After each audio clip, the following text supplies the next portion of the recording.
Wala nang maraming paligoy-ligoy pa, diretso sa punto na. Maiksi lang ang komentaryo, pero diretso sa punto. Maraming kuro-kuro, may tiwali, may totoo. Dito, sa puntong diretso tayo. Punto, diretso. Mga kabunyog, mga kababayan, magsasagawa na ng investigasyon ng Kamara at tungkol sa mga maanumalyang flood control projects ngayon, iimbitahan si Mayor Magalong ng Baguio City. Alam naman natin na si Mayor Magalong ay kilalang advocate. Advocacy niya talaga itong korupsyon. Labanan ng korupsyon ay naging mainit ngayon itong mga korupsyon, anomalya sa mga flood control projects at nagkakasagutan nga ang Kamara at si Magalong. Ngayon, sabi ng Kamara, iimbitahan nila sa Magalong. Ang tanong, a-attend naman kaya si Magalong? Sa tingin ko, dapat umattend siya. Maganda ipakita ni Mayor Magalong na hindi siya natatakot sa Kamara. Haharapin niya ito. At maganda doon mismo, pangalanan niya. Pangalanan niya kung sino yung mga kongresista na involved sa mga anomalya, sa mga flood control projects na yan. Bibilib ang tao niyan. Bibilib ang taong bayan kay Magalong. Suportado ka, Mayor Magalong, attend ka at huwag kang mag-alangan, ilantad mo ang lahat ng nalalaman mo. Yun. So yan kasi mga kabunyog, magsisimula na kasi yung investigasyon ng TRICOM. O tinatawag din minsan na Infracom. So ngayon sa investigasyon nitong TRICOM, itong Infracom, tatlong committee siya na pinagsama-sama, yung House Committee on Public Accounts, House Committee on Good Government and Public Accountability, and House Committee on Public Works. Yung tatlo na yan, pinagsama-sama kaya tinawag na TRICOM. Infracom. Kung yung dati nung 19th Congress ay Quadcom, ito TRICOM. Maraming nagre-react dito kasi nga parang kahit si Leila de Lima, sabi ni Leila de Lima, hindi niya gusto na ang Kamara mag-investigate ng sarili niya.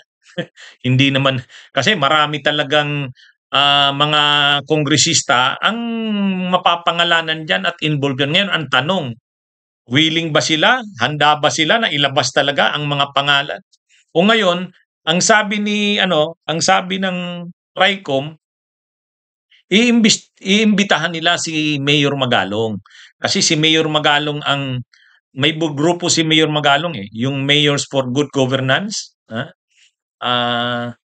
Mga mayors yun na binuo nila yon, nila Vico Soto, nila Joy Belmonte, mga mayors yon na sumusulong ng advocacy na labanan ng korupsyon. Tampok na tampok ito ngayong korupsyon na ito sa flood control. Nagkakainitan nga si Mayor Magalong at ang Kamara Si Richard Gomez galit kay Magalong. Sabi ni Richard Gomez, congressman ng Leyte, wag mo namang i-generalize ang Kamara. Linalahat mo naman, sinisiraan mo para lang lumabas kang mabango ka. Bakit? Ba't hindi mo asikasuhin ang problema mo, yung sarili mong bakod? Marami ring problema ang Baguio City. Ganun yung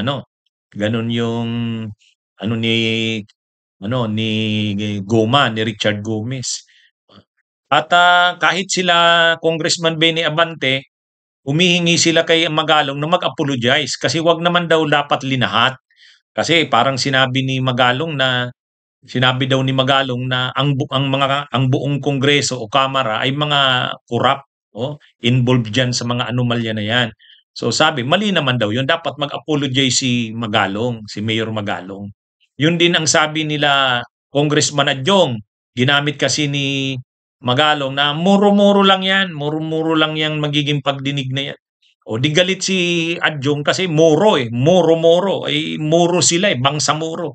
Hindi daw maganda yan na gamitin yung term na muro-muro, na iinsulto sila dyan. Anyway, sabi naman ni Mayor Magalong, hindi siya mag-apologize. Bakit naman siya mag-apologize? Wala namang siyang ginawang masama. Ang dapat pa nga daw mag-apologize sa bayan ay ang mga kongresista. So ngayon, Nung tinanong ang TRICOM kung iimbitahan nila si Magalong, oo daw. Kaya lang ano sa tingin niyo, aattend kaya si Mayor Magalong? Aattend kaya? Kung tayo ang tatanungin tayo ang tatanungin dapat umattend siya, 'wag siyang matakot diyan, harapin niya 'yan. Harapin niya 'yan. Hmm, bibilib, hahanga ang tao kay Magalong. O kapag nandun pangalanan niya, masaktan na ang masaktan. O papangalanan niya ang mga kongresista, senador na kasi may listahan siya niyan may listahan niyan si Magalong. Maganda 'yun kasi talagang covered ng media 'yan, naka-livestream 'yan. Kaya sana pag-isipan ni Mayor Magalong na talagang umattend. Pagbigyan niya talaga parang mailabas. Sa Senado kasi, ang namo-monitor natin parang hindi papangalanan ni Lacson eh. Kung si Magalong ang magpapangalan niyan at dun pa mismo sa Kamara ay matindi yan. Ang ganda ng epekto niyan. Di ba? Ang ganda ng epekto niyan. Parang kaliwat kanang sampal yan sa mga kongresista. Ano yan? Kaya lang, ang pagkakaiba lang kasi ng mga kongresista at senador, ang mga kongresista at senador may parliamentary immunity. Ibig sabihin, anumang sabihin nila, kahit wala silang patunay o testigo o ebidensya, pwede nilang sabihin ang gusto nilang sabihin. Hindi sila makakasuhan ng libel or cyber libel. Hindi. Pero ito, kung resource person dyan under oath yan, pwede siyang makasuhan ng perjury. Yun lang ang problema diyan ni Magalong. Pero napakagandang platform or opportunity na mailabas niya talaga. Kasi ang taong bayan gusto talagang malaman ang buong katotohanan. Hindi naman lumalabas doon sa pagdinig ng Senado at Kamara eh.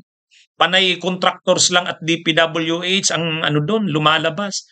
Pero yung tungkol sa mga kongresista at senador, sino-sino 'yon, anong projects nila, wala. Kaya kung si Mayor Magalong ilalabas 'yan doon sa pagdinig ng Kamara, ng TRICOM, ang ganda 'yan. Kung hindi kayang pangalanan ng mga kongresista yung mga kasamahan nila, si Mayor Magalong kaya niya 'yan. Bibilib niyan ang taong bayan sa kanya. Saludo 'yan. Ano sa tingin niyo? Mga kabunyog, mga kababayan.